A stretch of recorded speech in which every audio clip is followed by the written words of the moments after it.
Uma coisa que me deixa curioso, que você falou no início da conversa, é as paradas das magias. Uhum. E como foi essas suas experiências com magias dentro do satanismo? É, Que isso é magia curioso. que você tentou e deu certo?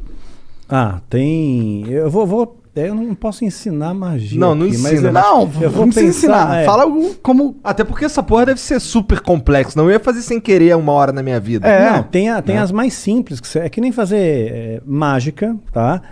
Mágica e magia, né? No começo você aprende a fazer um truque simples, de repente você está fazendo a pessoa levitar. Matar né? mesmo, os outros levitam. Eu duvido. Não levita. Tá. No truque, no ilusionismo. truque, tá. No ilusionismo, entendi. fazendo uma analogia Tá bom, aqui. tá bom. Então, no começo você aprende um troço truque de besta. carta, uma Aham. coisa de carta. Aí de repente você está fazendo alguém levitar. Entendi. Né? Então você Tipo, cresceu não dá ali, pra tu você ficar invisível. Não dá pra ficar invisível. Mas tem alguma coisa sobrenatural realmente que você chegou a testemunhar? Ou algum ritual ou magia que promete algo que dizem que funciona, algo assim?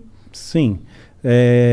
Muitas vezes eu lançava feitiço contra líderes religiosos, né? Porque eu não ia com a cara deles.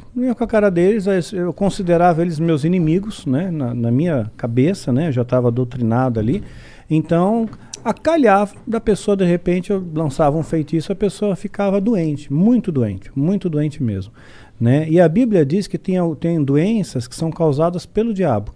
Né? Então Jesus às vezes ele expulsava um demônio de uma pessoa, né? E aquele demônio estava causando uma doença naquela pessoa. Só que nem toda doença é do diabo, obviamente. Né? Então, se fosse assim, né? Para que medicina? Você vai para a igreja, todo mundo e pronto, Tá resolveu curado. o problema, está curado, né? Então nem toda, e também nem sempre Deus cura.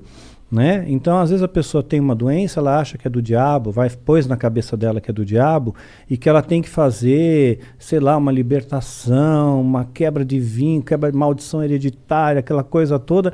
E não é uma doença natural e Deus não vai curar ela. Não vai, por mais fé que ela tenha, Deus não vai curar. Tem alguns caras na Bíblia mesmo que morreram de doença, né? Eliseu. Aquele cara... Eliseu, quem mais? Morreu da doença que ele tinha. Eliseu, ele recebeu a porção dobrada de Elias, que era o profeta, que era o cara, que era o top das galáxias, né?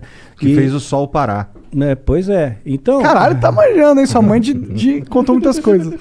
Pois é. Então, você vê quanta coisa que tem. Eu né? espero Então, que tenha sido Elias mesmo, não tenha falado merda. Então, Eliseu morreu da doença que ele tinha.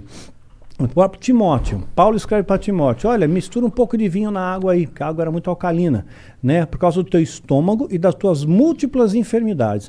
Então ele era um menino podre, ele tinha um monte de doença, né, não foi curado. Um lenço de Paulo curava o enfermo, mas Paulo não pôde curar Timóteo, que ele considerava um filho, né. A Bíblia também fala de Trófimo, né, Paulo também fala, olha, deixei Trófimo doente lá em Mileto. Quer dizer, não curou Trófimo. Quer dizer, o cara já tem o nome de Trófimo. Imagina o bullying na escola. Né? E ainda continuou doente. Não adiantou Se fosse nada. a Trófimo, o cara ia ser o magrinho da galera. De atrofia, desculpa. Tentei. Só vamos lá, Daniel. Só continua aí falando. Desculpa aí, foi mal, cancela o Monark.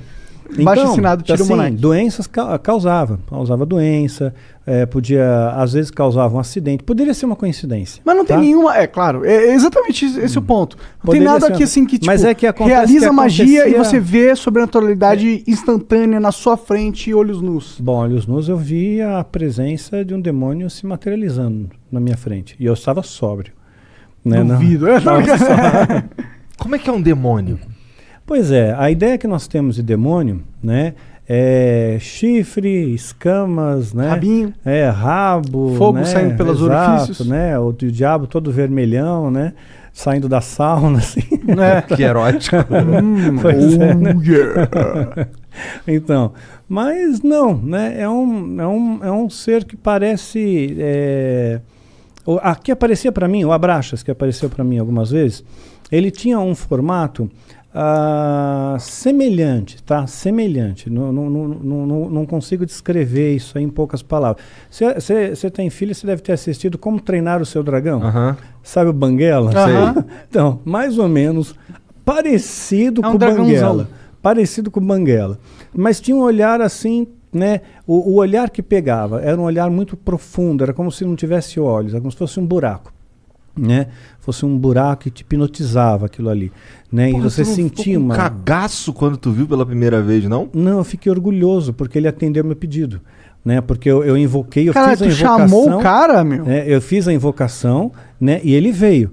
Então, quer dizer, eu me senti muito orgulhoso. Dá muito pra tu fazer a prestigiado. invocação e ele não vir? Porque ele não tá afim? Poderia Pelo jeito. acontecer. Poderia Como que é uma acontecer. invocação de um demônio? Não precisa dar detalhe, mas tipo... É complexa. Tem bastante detalhe. Bastante detalhe. E Quer dizer, muitos um ritualzinho materiais, vai? Muitos materiais. Materiais raros? Alguns raros. Entendi. Alguns raros. Não sei. Então é um ritualzinho de pelo menos aí umas 3 horas, 4 horas. De né? ritual rolando, não é de preparação. Não, de ritual rolando para ter invocação em si. Entendi, caralho. E aí ele se materializa, tipo, ele só aparece? Ele falou alguma coisa com você? Tipo, dá pra encostar nele? Dá para encostar. São criaturas frias, geladas. Frio, completamente frio. E o que ele Mas falava? você vê, anjo se materializou na Bíblia. Anjo se materializou. Comeu. Né? Anjos comeram na Bíblia, então estavam bem materializados. Né? Então, se demônios são anjos caídos, eles também podem se materializar, só que em circunstâncias ritualísticas. Por exemplo, um demônio não pode se materializar aqui. Né? Um anjo poderia, Deus poderia permitir que um anjo viesse aqui, mas um demônio não. Só dentro de um sistema ritual, tem que ter um ritual para ele vir. Tem que ser tudo bem preparado. Porque eles estão aprisionados, de certa forma? Estão aprisionados, sim, eles são limitados. Né? Eles não podem fazer o que eles querem também da Veneta. Né? Eles têm as suas fronteiras de ação. Por exemplo, eles não podem tocar num cristão verdadeiro. Né? Verdadeiro não pode, a não ser que Deus permita, no caso de Jó. Né? Então, Satanás pediu para tocar, tocou e Jó não blasfemou contra Deus. Jó foi um cara que se fudeu pra cacete, né? Muito, se lascou pra caramba. Ficou doente, tudo, né? Ficou doente, perdeu dinheiro, família, tudo. Morreu todo mundo, ele Exatamente. ficou sozinho. E mesmo raspava assim, as pereba com telha, exato, né? com telha, exatamente. E no final Deus recompensa ele, né? E ele, no final, Jó chega a dizer, antes eu conhecia Deus de ouvir falar, agora eu vejo com os meus olhos, né? Então... Amaldiçoa teu Deus e morre. Exato, isso mesmo. Os amigos de Jó, né, que vinham lá, largavam o pau então, em cima dele. Então, às vezes Deus permite que essas coisas aconteçam.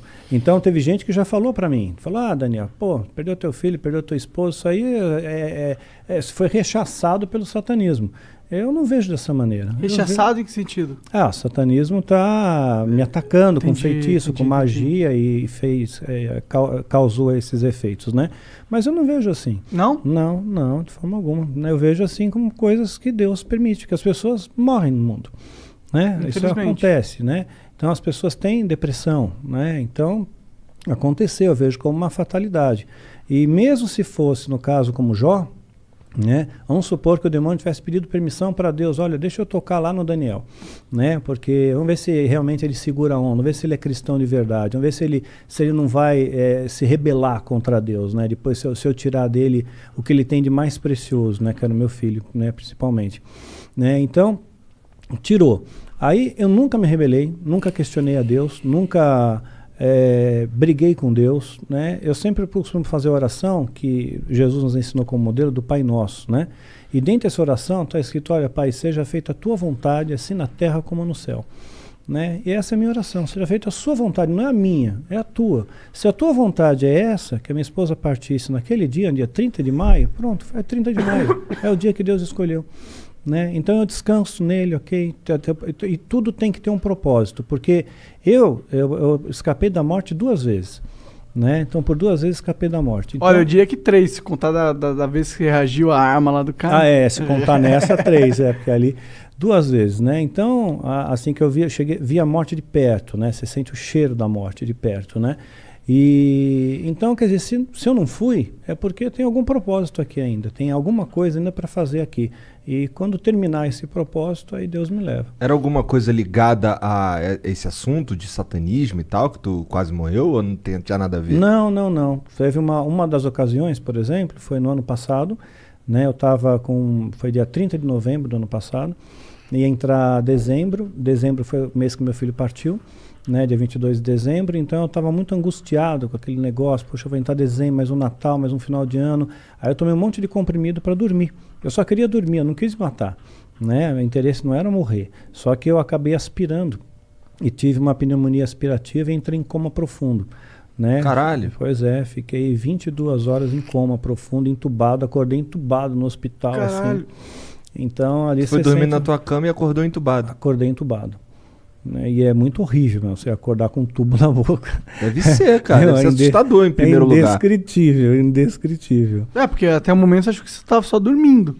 Pois é, eu tava dormindo de boa, a gente se acorda, tubo na boca, né? Um ambiente diferente, onde eu tô, quem sou eu, né?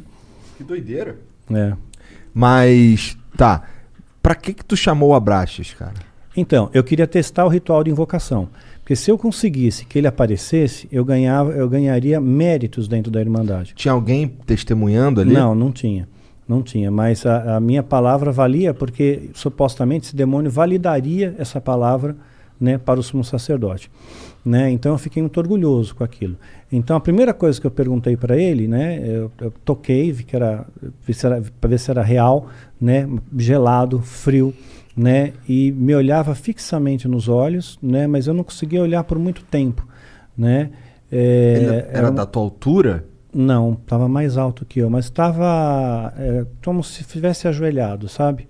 Tá. Né? Como se estivesse ajoelhado, não, ajoelhado, sentado sobre os joelhos. Tá. Ele tinha quatro membros? Sim. Assim, o Banguela lá, ele não é bípede, mas ele era bípede? Sim, bípede. Entendi. Né? Sim, tinha pernas, braços, né? Sentou, né, forte, braceletes que pareciam braceletes de ouro, era dobrado, né? Não sei se de ouro de verdade, não. Tá. Né, dá para morder assim, tipo assim. É para valer, né? E a única coisa que eu perguntei foi se os animais eles iam para o céu, né? Perguntei, os animais vão para o céu, né? Porque eu tinha essa preocupação, será que os animais vão para o inferno? O animal é bonzinho, ele não pode ir para o inferno. Então eles estão todos no céu, né? Eu só fiz essa pergunta, né? Sei lá, uma pergunta besta, né? Que veio na minha cabeça. Interessante a pergunta até. Mas eu fiquei no vácuo, eu não tomei resposta nenhuma e ele desapareceu. E olha lá, ele, porra, tu me chamou pra isso, meu irmão? Caralho! Deixa eu tomar no cu, porra! Eu queria a porra da tua alma, não quero só um quiz aqui, eu sou o dicionário Aurélio da divindade, pô.